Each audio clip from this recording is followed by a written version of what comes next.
Another workday began at the sewing factory. The factory director, Irma, was bustling around trying to get everything done.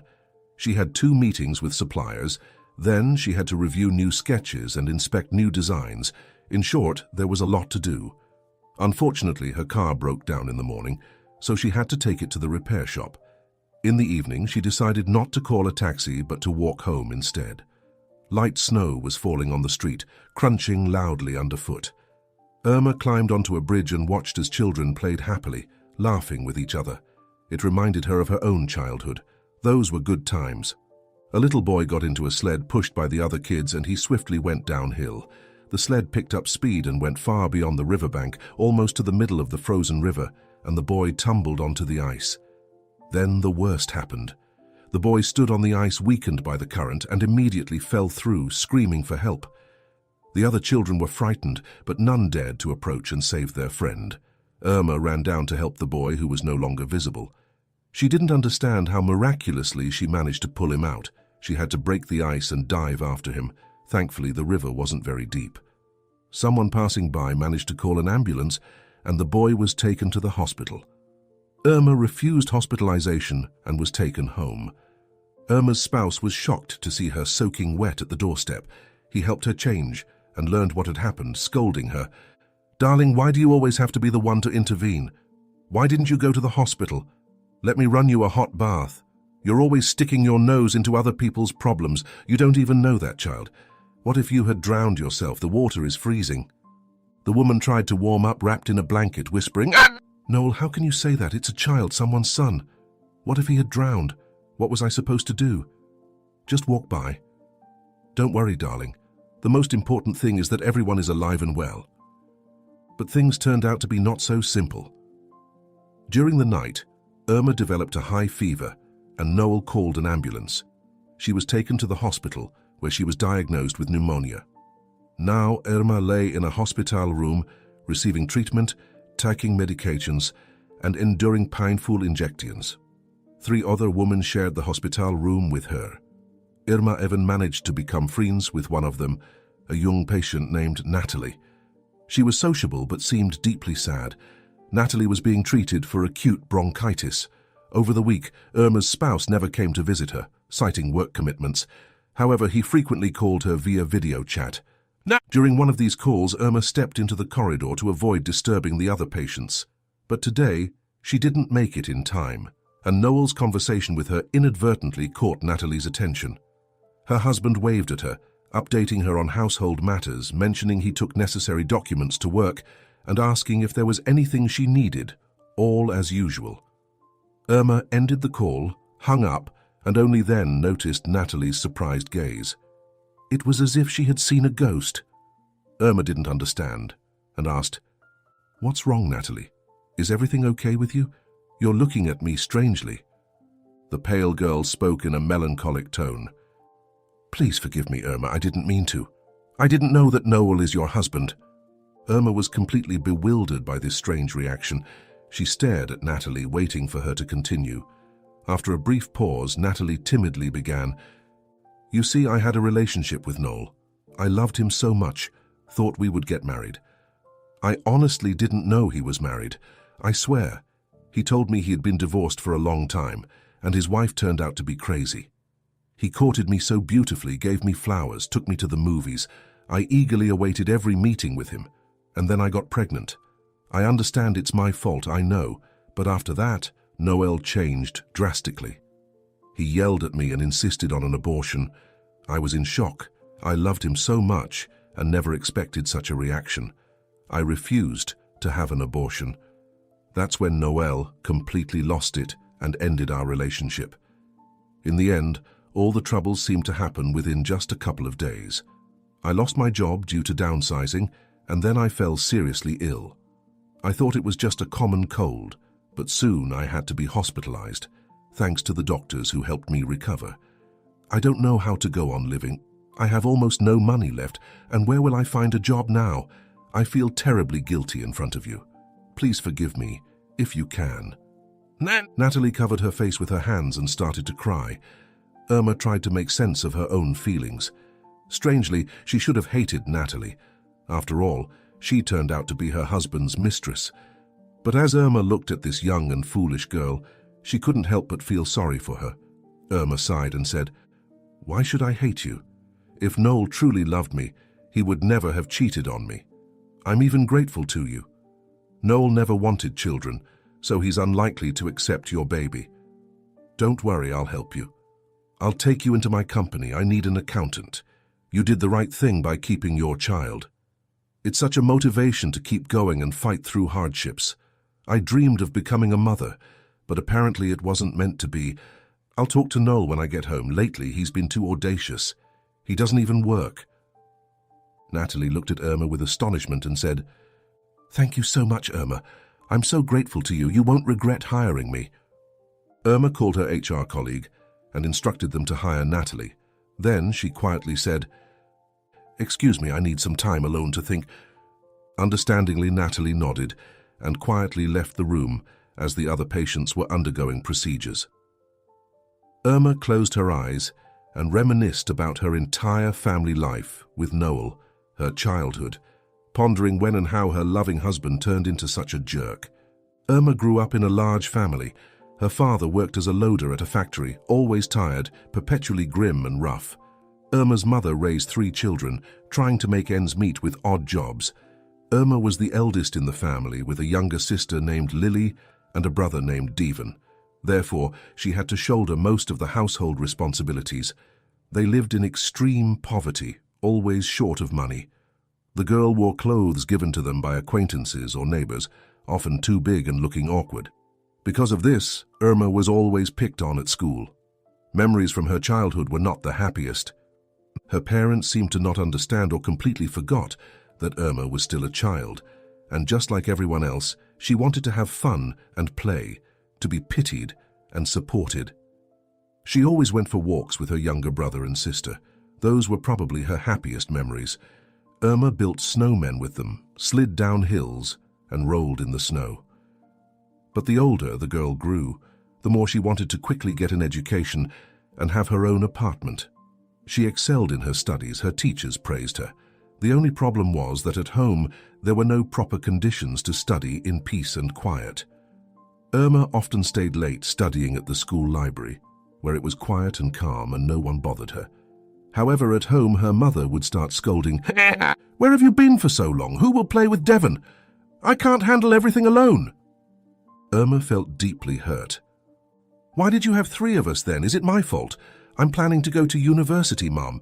You've turned me into some kind of servant." Her mother became even more indignant and shouted, "University?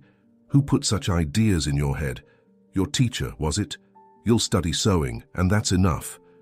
What does a woman need higher education for? You're selfish, daughter, only thinking about yourself. What about me? What about your brother and sister?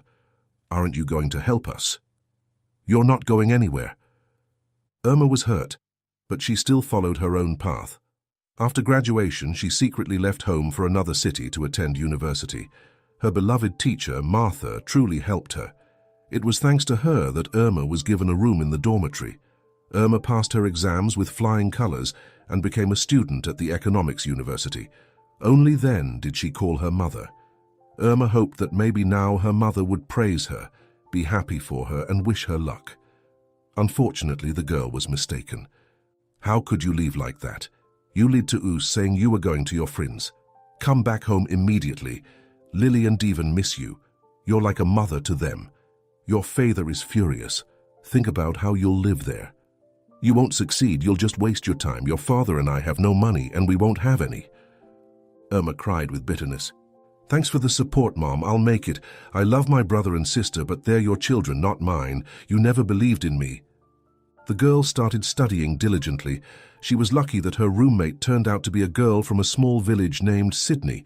Her parents often sent her huge bags of food. Sydney wasn't greedy and shared her food with Irma, and that's how they survived. After a year, Irma started working part-time. She got an internship at a small sewing factory. She didn't earn much, but it was enough for food and basic necessities. Irma didn't forget about her sister and brother. They visited her in the dormitory during vacations. After graduating from university, Irma continued working at the sewing factory. The management noticed the determined and intelligent worker, and soon Irma became the chief accountant, then the deputy director, and after 5 years the director of the same factory. She bought her own apartment, fulfilling her long-held dream. All these achievements were hard-earned for her. It seemed important to her that she could now buy herself quality clothes and food, take care of herself. After all, that's what she had been striving for all these years. Now her mother no longer grumbled. She sincerely was proud of her daughter. Irma didn't forget about her family. Now she sent a substantial amount of money to her parents every month. She even helped her younger sister Lily to settle in life. Irma met her future husband by chance. She was so busy with her career that she didn't think about her personal life. One day, as usual, she was rushing to her favorite job when her heel broke right in the middle of the street, and she also sprained her ankle. Irma screamed in sudden pain and awkwardly sat down on the sidewalk. Just then, strong hands confidently lifted her up. A man fussed around her and said, "How did this happen? Are you badly hurt? A beautiful lady like you shouldn't be walking. Let me give you a ride. My name is Noel. I work downtown." Irma was delighted.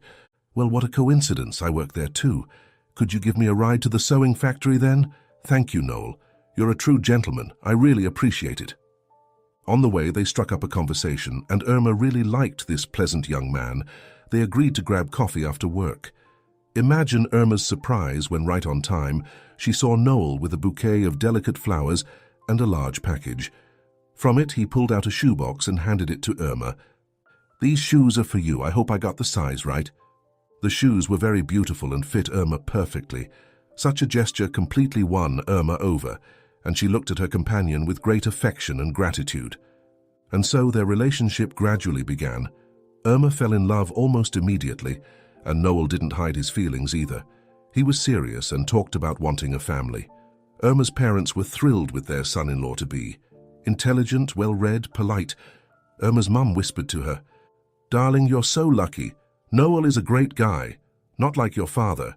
You should have a baby soon, then your family will be complete." Noel soon proudly introduced his fiancée to his mother, Taryn. "Mom, this is Irma, my fiancée, and she's also the director of a sewing factory. I love her, and we're getting married soon." Taryn smiled widely at Irma, but Irma immediately realized that the woman was not behaving sincerely at all. Most likely, Taryn was just very envious of Irma's success, especially when she found out that Irma had achieved everything on her own, growing up in a large family. Taryn herself was constantly changing her husbands, but with her awful character, no one could get along with her. Irma was used to not paying attention to the opinions of people who were strangers to her. So she didn't react to her mother-in-law, only thinking to herself, "Let her be jealous. What do I care? The main thing is that Noel is different. He truly loves me." At first, the young couple hardly ever argued. Noel was tender and caring. He always came home from work earlier than Irma, could even prepare dinner and greet her. He understood how responsible she was and tried to help her however he could. Of course, Irma dreamed of having children, but years passed and she couldn't get pregnant. Eventually, she did become pregnant, but they didn't have time to rejoice before she had a miscarriage. Doctors couldn't determine the cause. Irma suffered greatly, wanting support and sympathy from Noel, but he only scolded her for suffering too much. Irma had long noticed that he didn't seem particularly eager to have children, and when she suggested artificial insemination a year later, he became angry. "Darling, I think you've gone crazy with this idea. What if it doesn't work out? What if we have triplets? Personally, I'm not ready for that. We still have our whole lives ahead of us, and you're always complicating everything." However, Irma had been stubborn since childhood and didn't back down from her goal. She still convinced her husband to undergo the procedure. Pregnancy did occur, but another miscarriage happened just a month later. Despite the efforts of doctors, Irma barely survived this nightmare, took a long time to recover, even went to a psychologist. She felt damaged, not understanding why all this was happening to her. She no longer wanted to get out of bed or go to work. What was the point? If there were no children and probably never would be. And again, Noel pretended as if none of this concerned him at all. He distanced himself from her and became completely alien. To make matters worse, he even quit his job, claiming he had found a well-paying job from home, yet Irma never saw his salary. Where he disappeared to all day, Irma had no idea, but at that time she couldn't even imagine that he had a lover. It was unthinkable. Now the woman decided that as soon as she got out of the hospital, she would immediately divorce this scoundrel. Irma purposely left the hospital a day early without telling her husband anything. She decided to check what he was up to while she wasn't home. She quietly opened the front door and immediately noticed unfamiliar women's boots in the hallway and heard loud voices coming from the kitchen. Her mother-in-law was arguing with her husband about something. Irma sat down in the corridor and listened. Taryn was lecturing her son as if he were a little child. "When will you finally get rid of your wife and become rich? If she were gone, you would inherit all her property, her business, this apartment and the car. I can't stand her, and I'm waiting for her to disappear." Noel sharply responded to her. "I'm doing what I can. Very soon everything will be just like that. Her factory will be mine, and I'll sell this apartment. I have my plan, so don't interfere with me." Irma wasn't scared at all. She even found Noel's confidence amusing. Did he really think he could pull this off? Irma purposely coughed loudly and started tapping her shoes, pretending she had just walked in. Noel immediately rushed out of the kitchen with his mother, both fake smiling. "Irma, my love, you're already home. Why didn't you call? I would have come for you. How good. I missed you so much. It's so lonely and sad without you." Irma's mother-in-law started to leave. "It's good that you've recovered. Take care of yourself. Don't get sick. All the best." Irma watched this performance with disgust, her mood completely spoiled, and she said, "I'll go to my room and rest." She cried into her pillow for a long time, unable to believe that Noel could be so two-faced, so hypocritical. With horror, she realized that it was the end. Her family was no more. She barely fell asleep after midnight, with a firm intention to change everything tomorrow. In her sleep, she suddenly felt someone pounce on her. Irma didn't have time to understand anything before she felt something injected into her arm, and she saw Noel's profile blur. Everything that happened next felt like a delirium. Noel and another man with a folder were talking to her. She nodded and signed papers, and then Noel started pouring alcohol into her mouth, and she obediently swallowed without tasting it. Her husband began smashing everything around: furniture, a Chinese vase, picture frames, and a glass coffee table. People in white coats arrived, put Irma in a straitjacket, and took her to the hospital. Irma didn't come to her senses right away. Her head hurt badly. She was thirsty. She looked around and couldn't understand where she was. The room resembled some kind of cage. There were bars on the windows, her hands and feet were tied to the bed, and water was dripping unpleasantly from the tap in the corner, driving her crazy with its monotonous sound.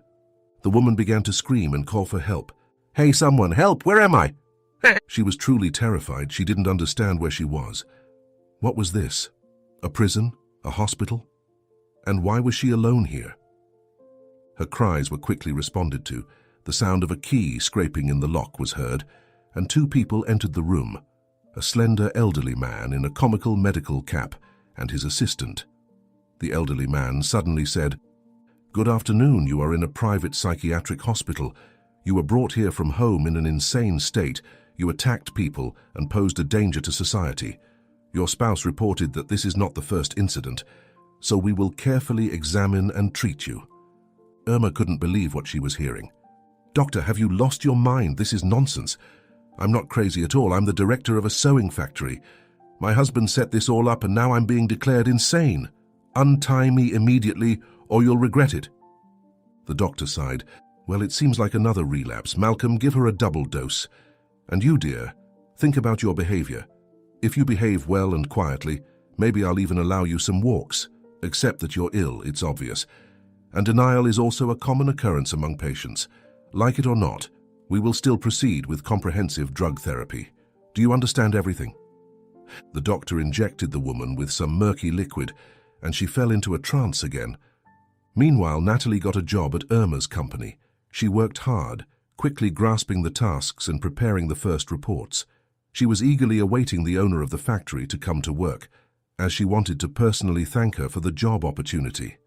Days went by, but Irma still didn't show up. Moreover, instead of her, her husband Noel suddenly took charge. He called a meeting and informed the employees that after a prolonged illness and nervous breakdown, the factory director was admitted to a psychiatric hospital for treatment. He even presented all the documentation, according to which he had the right to manage all the company's assets and run the business. This was definitely unexpected, and the employees started discussing what would happen next. Everyone understood that Irma's husband had no connection to the sewing business and was unlikely to manage the business as well as she did. These rumors reached Natalie. She was shocked. Firstly, if she met Noel, he would surely fire her immediately, and secondly, she had personally talked to Irma, who was completely rational. How and why did she end up in a psychiatric hospital, especially right after Natalie had told her the truth about her husband? Something was definitely not right here. Natalie was very worried about Irma and decided to save her, as she had been so kind to her, giving her a job and forgiving her, and she was sure that Noel was capable of any villainy. First, the naive girl went to the police station, trying to explain incoherently that Irma had been forcibly placed in a psychiatric hospital and that her life and health were in danger. However, the investigator was very skeptical of her story. Natalie realized that nobody here would investigate or check anything. She was very upset, but she had no intention of backing down and decided to take a different approach. Natalie secretly opened Irma's personal file and read that she had a younger brother, Devon, who was a commander in the military unit. She decided to find him. Devon learned about everything and became deeply concerned. "You're right, Natalie. Something is definitely wrong here. My sister couldn't end up in such a place. Someone framed her. I never liked Noel, and his mother even less. Let's do this. I'm on duty right now and can't leave. I'll transfer you the money right away and send you the phone number of a good private detective. He's an acquaintance of mine. Contact him tomorrow. Let him find out which hospital Irma is in and what's happening to her. I'll try to take some leave and come too. We'll get to the bottom of this." Natalie was now convinced she was doing the right thing and contacted a private detective agency. She was received by Detective Paul. Unlike the police, where Natalie was just laughed at, things were different here. The detective listened carefully to everything, made notes, and keenly looked at the girl. Natalie was very nervous. Her hands were shaking. She pleaded, "Please figure this out. Irma is a sane woman. She helped me so much. I can't leave her in trouble. But her husband, Noel, is very dangerous and unscrupulous. I'm sure he's behind all this. Now he's running Irma's business and showing everyone documents where she supposedly allowed him to do so. Understand, she couldn't have signed that in her right mind.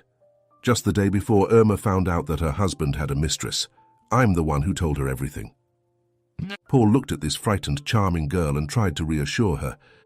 "Natalie, I'll take on this case, not just for the money, but also for the sake of our friendship with Irma's brother, Devon. I promise to see this through, and you can help me a little. Always show up at work with a recorder in your pocket and listen and watch everything closely. Meanwhile, I'll deal with this private clinic. After all, a patient can't be forcibly admitted without a court order. I have a feeling they've been bribed." Paul's attempts to meet with the patient or negotiate with the chief physician led nowhere. The institution was private. The detective was only told that Irma had been brought here from home in an unfit state, and now she was undergoing necessary treatment. Visits were prohibited, even for relatives. That was it. Paul didn't give up. He wrote a statement to the chief physician on behalf of Irma's brother, stating that the woman was being held against her will, and filed a complaint with the Ministry of Health and the prosecutor's office. But the detective didn't stop there. He found a list of clinic staff and approached one of the new orderlies, generously greasing his palm and giving him his assignment.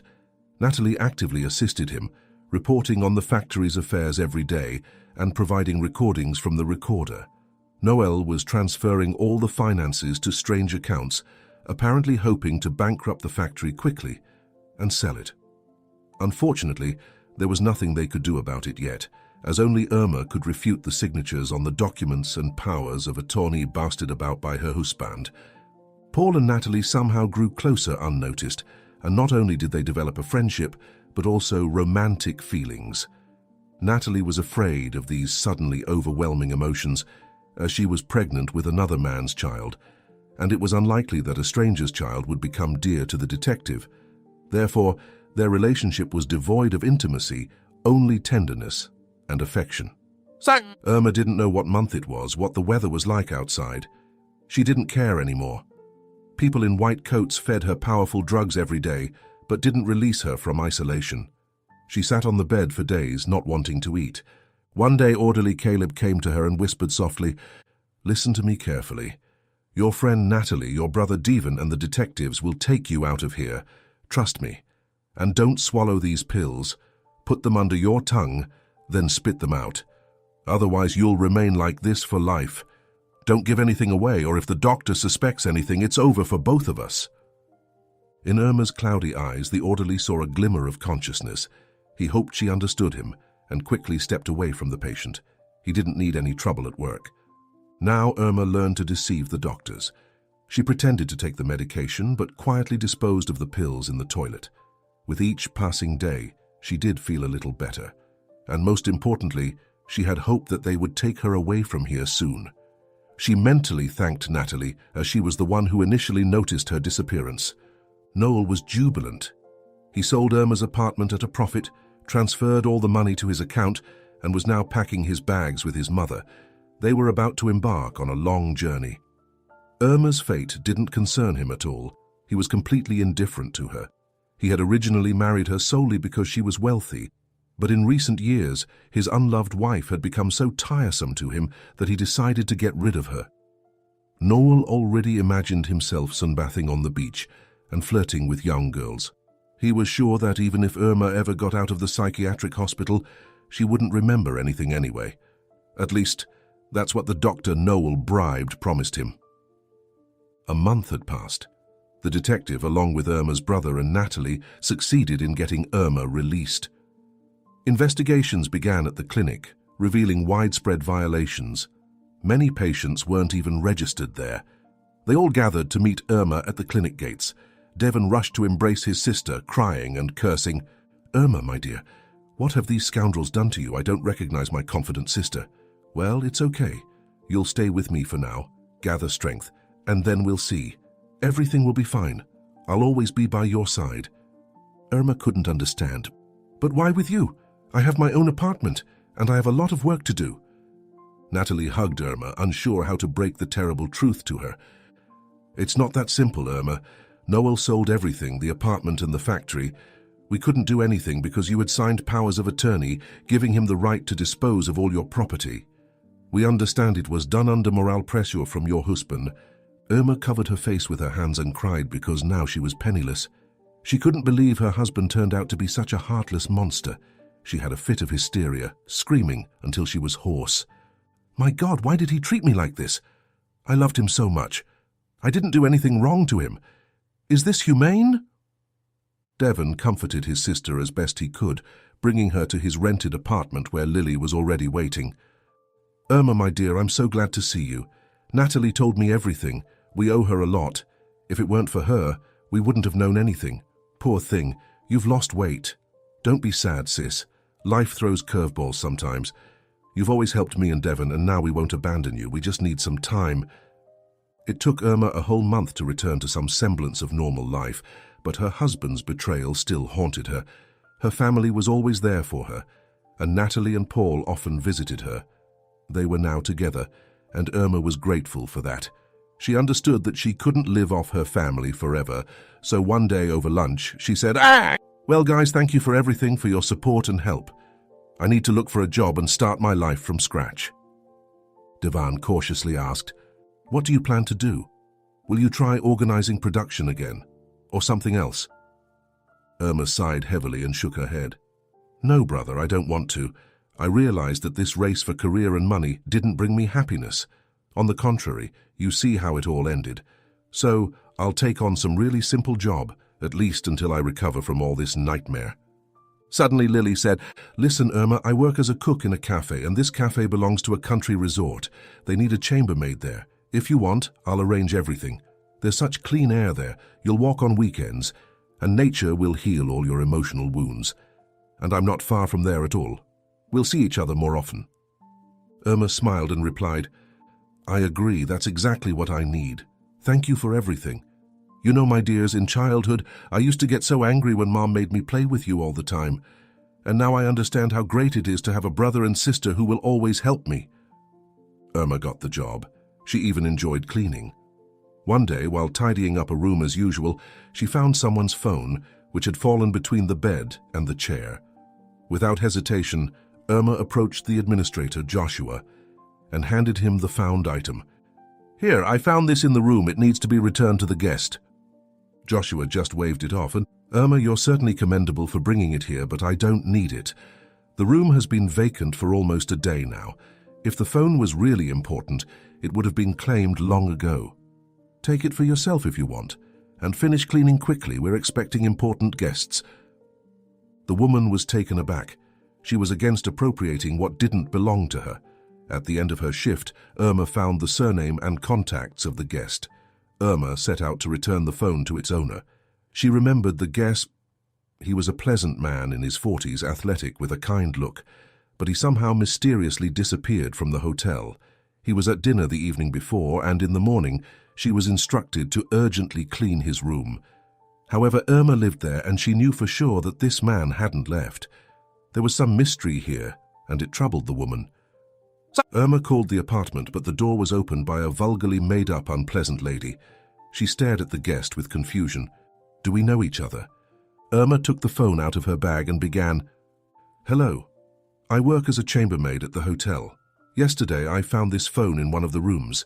It belongs to Andrew. He lives here, doesn't he? Someone is looking for him, probably. After all, it's an expensive thing." To her surprise, the lady began to shout, "I don't need this phone, and my husband isn't home.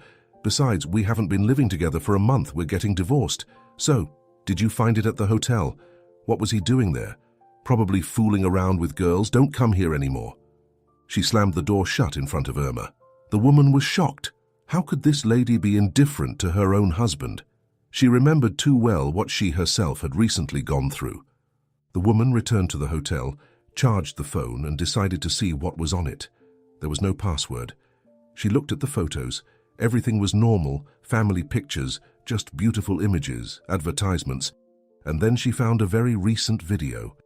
What she saw shocked her. It was footage from a surveillance camera.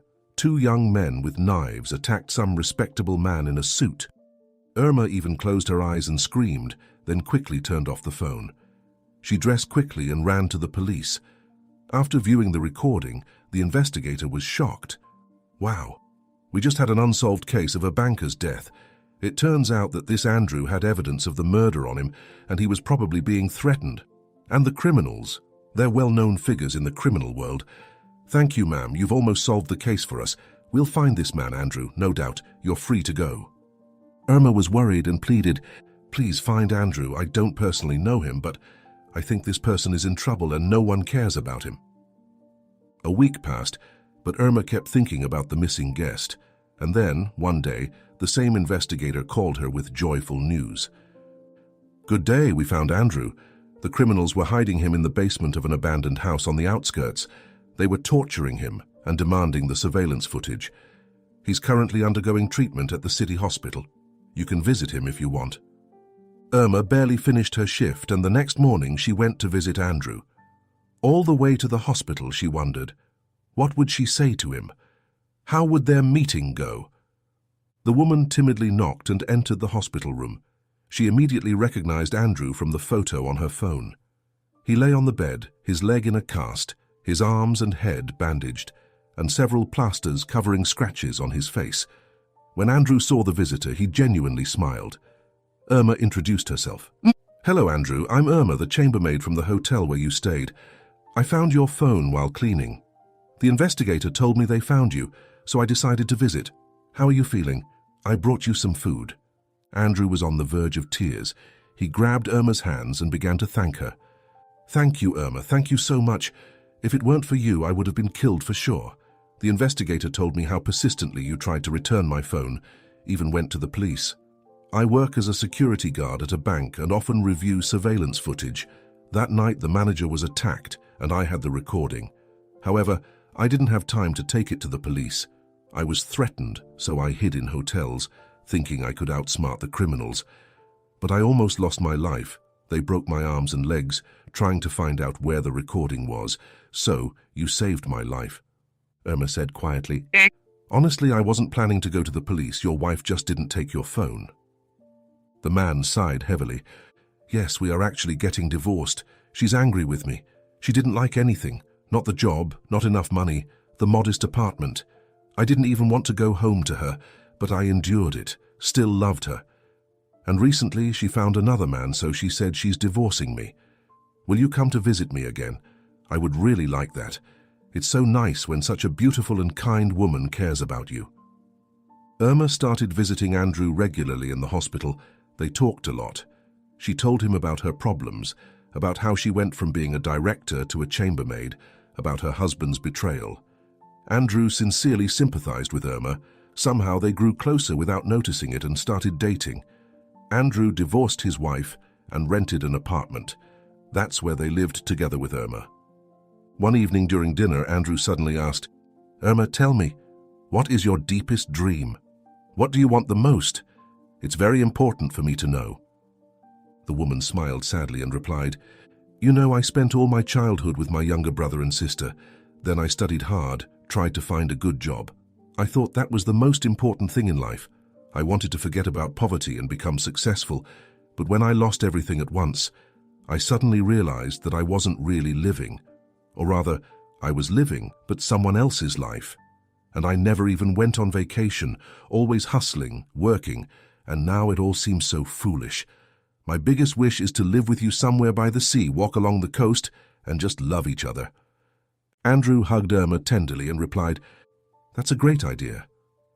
I wanted to suggest we leave too, to forget all the bad. After the divorce, I still have a house in the suburbs and a car. I think if we sell everything, we can buy a small house by the sea. Will you go with me? I would be happy to spend the rest of my life with you. You're the first woman who cares about me so much, who truly loves. I feel it, darling, and I want to spend every second together. Irma kissed Andrew and said, I agree. And don't worry about money. Happiness isn't in them. I know that for sure now. The couple did just that. They bought a small house by the sea and moved there. Irma was happy. She and Andrew lived in love and understanding. Irma got a job as an accountant, and Andrew now worked repairing household appliances at a small company. Natalie and Paul got married, and she gave birth to a wonderful boy. Paul officially adopted the child, giving him his surname, and immediately started calling him his son. Natalie greatly appreciated everything Paul did for her. Now understanding what a real man should be, they, along with Paul's family and Lily, often visited Irma. Sometimes there were so many guests that they had to sleep, even in the gazebo outside. Irma loved it when they had dinner outside in the evenings, joked around. Her nephews ran around, frolicked, and ate sweet grapes. It felt so good in her soul, surrounded only by loyal friends, her beloved husband, and it was so great that everyone cared and worried about each other. One day, Irma and Natalie were setting the table when an old TV was playing in the kitchen. The news was on. Suddenly, the news anchor announced, Yesterday, Noel and his mother Taryn died in an avalanche at the ski resort. Unfortunately, no one could be saved. Everyone froze and looked at each other. Irma even dropped a plate from her hands, and it shattered into pieces. Natalie hugged her and said, Well, life is fair after all. He thought he would live off your money until retirement. Honestly, I don't feel sorry for him at all. He ruined both our lives. That's what he deserves. Irma regained her composure a bit and said, You're right, of course, but on the other hand, if it weren't for the divorce, I would never have met Andrew, and you would never have met Paul. Right. The most important thing is that we found our love. We're able to create families. Let's not dwell on Noel anymore, okay? Irma became the godmother to Natalie's son, and Andrew became the godfather. They adored playing with the little boy, giving him gifts, teaching him everything they knew. Irma realized that if two people truly love each other, then whether they have children or not is not the most important thing at all. After all, it's pleasant just to be silent with your beloved, isn't it? Isn't that happiness?